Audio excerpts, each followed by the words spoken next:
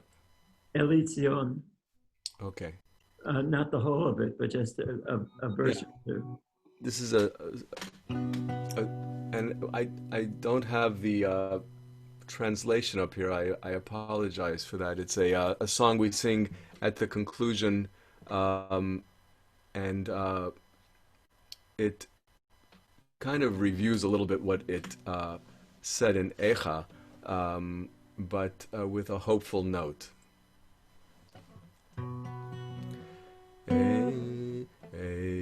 Let's see. Eli Zion ve'areha כמו אישה בצירها וכיפתו לה חגורת שק על בעל נעוריה עלי ארמון אשר ניטש באשמת צאן עדריה ועל ביד מחרפל בתוך מקדש הדריה אי לי לה לי הרה לי לה לה לי יאללה לה לי יאללה לה לי לה לי יאללה לה לי יאללה לה לה לה Ay la ra ra ra ra ya la la la Eli Zion ve'areha כמו אישה בצירها וכיפתו לה חגורת שק על בעל נעוריה.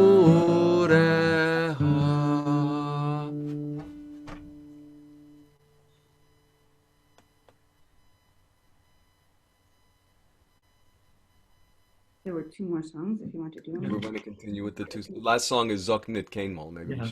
Okay. So we'll finish with that. Just one, we'll finish with that. It is what words do we have? We have the English. Okay. Good. All right. So after we've sung this, we're going to just that will be our saying of goodbye, since the tradition is that on this day of fasting, which goes from now till dark tomorrow night, although after the state of Israel was created, many branches of Judaism fast till noon tomorrow instead of till dark, because and use the second half of the day to think about rebuilding of the world that we want to do. And we've barely scratched the surface of all the things that need to be repaired in order for us not to go through yet another one of these extreme destructive periods in which Jews and everybody else is going to suffer. But as I say, we will try to talk about that more on Saturday in the Torah study part of Saturday at 10:30. I hope some of you will be able to make it back there and go into that before we go into the prayers start at 9:30 for the traditional Shabbos morning celebration of the universe. And then at 10:30 we go into Torah study. But I think we need to carry on a little bit of the issues that were raised here tonight by this. So I want to thank you all for being here and invite you to come and be with us again on Saturday when the theme is of healing, of repair. And in fact, the tradition says that the next 7 haftorahs from this coming Saturday till Rosh Hashanah are haftorahs of hope, of reconstituting our sense of possibility and hope after the darkness that we've been looking at. And the song of the Partisans, was written by people Jews who were in the forests, that escaped from the ghettos during the Second World War and had created armed forces that could, in a tiny little way, challenge the Nazis and fight as so instead of going into the seeing that as a people going into their destruction without fighting back. Whenever possible, people did fight back, and the partisans were the group that organized to fight back. And this was written by Hirsch Glick, who himself escaped from the ghetto, escaped a camp, and rejoined the partisans, and then was murdered in the forests. Never say that we have reached the end of hope. Though clouds of darkness make it hard for us to cope, the time of peace and justice and loving is still near. Our people lives, we proudly shout that we are here. The time of peace, justice, and loving is still near. Our people lives, we proudly shout that we are here. Al na tomar hine darki achrona, et or hayom istiru shmei anana. Ze hayom nichsafnu lo od ya'al ve'yavo, umitzadenu od yarim anachnu po. Ze yom nichsafnu lo od ya'al ve'yavo, umitzadenu od yarim anachnu po. We'll have the morning sun to set our day aglow, and all the yesterdays will vanish with the foe. And if the time is long before the sun appears, then let this song go like a signal through the years. And if the time is long before the sun appears, then let this song go like a signal through the years.